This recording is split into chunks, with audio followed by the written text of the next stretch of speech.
नमस्कार दर्शकों, मैं बीना स्वागत करती हूँ आपका ऐसे न्यूज़ में। दर्शकों, पूरब पश्चिम उत्तर दक्षिण 34 काल फिरे, अकाल मृत्यु जगमाही व्यापे, प्रजा बहुत मरे, सूरदास या हरि की लीला टारे नहीं टरे। दर्शकों, ये मैं नहीं बोल रही हूँ, ये सूरदास जी बोल रहे हैं। दर्शकों, आजकल हम सोशल मीडिया में बहुत सी भविष्यवाणियाँ सुन रहे हैं और भविष्यवाणियाँ सुनने में आ रही हैं कि जो समाज में और हम संसार में देख रहे हैं कि बहुत सी भविष्यवाणियाँ सच होती भी साबित हो रही हैं। तो इन भविष्यवाणियों पे हमें यकीन करना चाहिए कि नहीं, भविष्यवाणियाँ सच होती हैं कि नहीं। आइए, संत रामपाल जी महाराज जी की शिष्या जुड़ चुकी है हमारे साथ, आइए उनसे बात करते हैं। नमस्कार मैम। सत्य जी। जी मैम, आपका नाम क्या है और आप कहाँ से आए हो? अंजलि दासी, मैं वसराल अहमदाबाद गुजरात से हूँ। जी मैम, हम आपसे ये जानना चाहते हैं कि आजकल बहुत सारी भविष्यवाणियाँ जो है चर्चा में है, सोशल मीडिया में भी आप देखते होंगे कि बहुत सारी भविष्यवाणियाँ जो आ रही हैं जो कि है आपके युद्ध के ऊपर है, और आजकल चर्चा में आप सुन ही रहे होंगे कि भूकंप है और जलवायु परिवर्तन है, बहुत सारी भविष्यवाणियाँ आ रही हैं। तो आप क्या भविष्यवाणियों पर विश्वास करते हो? जी हाँ, मैं भी भविष्यवाणी पर बहुत ज़्यादा विश्वास करती हूँ। तो हमें बताइएगा कि इसके बारे में हमें विश्वास करना चाहिए कि नहीं, और इसके से हम कैसे मतलब इस पे विश्वास करें? विश्वास ज़रूर करना चाहिए, क्योंकि आज तक जिन भविष्यवक्ताओं ने भविष्यवाणियाँ की हैं, लोग उसे माने या ना माने, पर समय आने पर वो सत्य हुई हैं और इसको सबको इग्नोर नहीं करना चाहिए। इग्नोर कर देने से कोई आपदाएँ नहीं टल जाएंगी। जैसा कि आपने अभी इस वक्त जो भविष्यवाणी आ रही है, बहुत ज़्यादा नास्त्रदामस जी की आ रही है, जिनको आज लोग विश्वविख्यात मानते हैं। उन्होंने अपने भविष्यवाणियों में कहा है कि 15वीं शताब्दी में उन्होंने ये भविष्यवाणी की थी कि एक संत का अवतार होगा और उस संत का अवतार ऐसे देश में होगा जो 3 ओर से समुद्र से घिरा होगा और उसमें 5 नदियाँ बहती होंगी। उस देश का नाम एक हिंद महासागर के नाम पर होगा। उस देश का नाम है हिंदुस्तान। और उन्होंने ऐसा बताया है कि वो संत अवतार लेंगे। उनके अवतार लेने पर वो ऐसी शक्तियों के बारे में बताएंगे जो कभी आज तक किसी ने सुना नहीं है और ना आगे कोई सुनेगा। और ऐसी एक और भविष्यवक्ता हैं, वो भी विश्वविख्यात हैं, जिनका नाम फ्लोरेंस है। उन्होंने भी ऐसा अपनी भविष्यवाणियों में बताया है कि वो अक्सर ध्यान में बैठा करती थी और वो अपने ध्यान में एक संत को देखा करती थी, जिनके सिर पर सफ़ेद बाल है और उनका गौर वर्ण है, उनकी न मूंछ है न दाढ़ी है। उन्होंने ऐसा बताया है कि वो संत इतना प्रचंड संत है कि उनमें इतनी शक्तियां हैं कि जो आजकल प्राकृतिक आपदाएं आ रही हैं, उनमें इतनी शक्ति है कि उनके कल्याणकारी विचारधारा से आजकल की जो आपदाएं आ रही हैं, इनको भी टाला जा सकता है। उन्होंने भी ऐसी भविष्यवाणियाँ की हैं।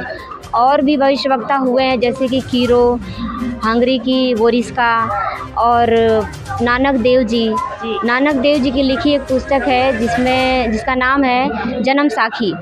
उसमें भक्त प्रहलाद जी ने भी एक भविष्यवाणी की है और उस भविष्यवाणी में उन्होंने बताया है कि नानक देव जी के यहाँ से जाने के सैकड़ों वर्ष पश्चात जाट वर्ण में एक संत अवतार लेंगे, जो कि कबीर साहब और गुरु नानक देव जी के समान ही प्रतापी होंगे।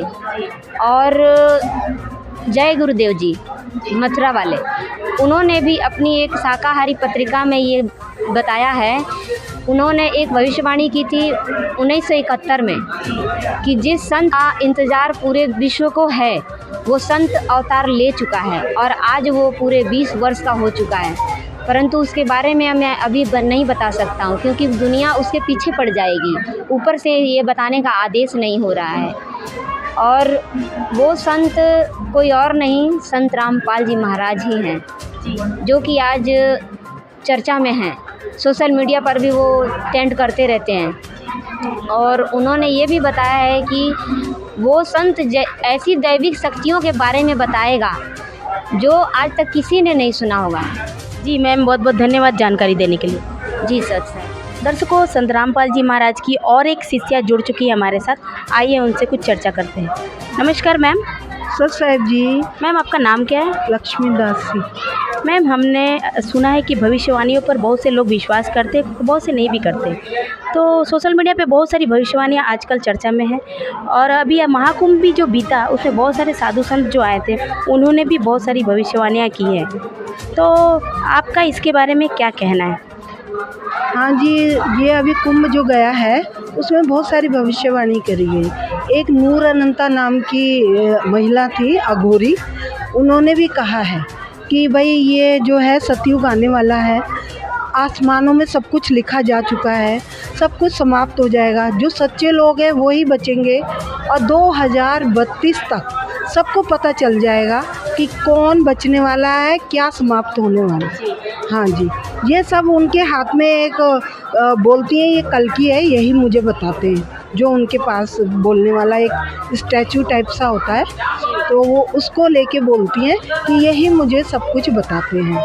तो क्या आपकी उनकी भविष्यवाणियों पे आपके विश्वास है? मेरे को तो संत रामपाल जी महाराज जी की जो भी भविष्यवाणियाँ हुई हैं, जैसे कि नाथस्त्रे दमत जी ने कहा है, फ्लोरेंस ने कहा है, और भी कई सारे भविष्यवक्ता हैं, उन्होंने सब ने कहा, उन पे सब पे विश्वास है और वो सच हो रहा है। और हमारे कबीर सागर जी में लिखा हुआ है, कबीर साहब जी ने, कि जब 5555 युग बीत जाएगा तब मेरा एक अंश जगतारण को आएगा। तो वो अब सत्य हो रही है, वो भविष्यवाणी संत रामपाल जी महाराज जी के रूप में वो आए हैं सबको तारने के लिए, सारे जग को तारने के लिए, सत भक्ति देके जी, उनकी भक्ति बताए हुए मार्ग पे चल के हम सब लोगों का कल्याण हो रहा है। सच साहिब जी मैम, धन्यवाद आपका। दर्शकों, अभी हमने संत रामपाल जी महाराज जी के शिष्याओं से सुना कि संत रामपाल जी महाराज जी जो हैं वो आने वाली मुसीबतों और समस्याओं को टालने की क्षमता रखते हैं, हमें आपदाओं से बचाने की क्षमता रखते हैं। तो अभी हम जो समय है हमें आध्यात्मिक और सामाजिक जिम्मेदारियों को समझने का है, ऐसा उन्होंने बताया। तो ऐसे ही जानकारियों के लिए बने रहिए हमारे चैनल के साथ। धन्यवाद आपका।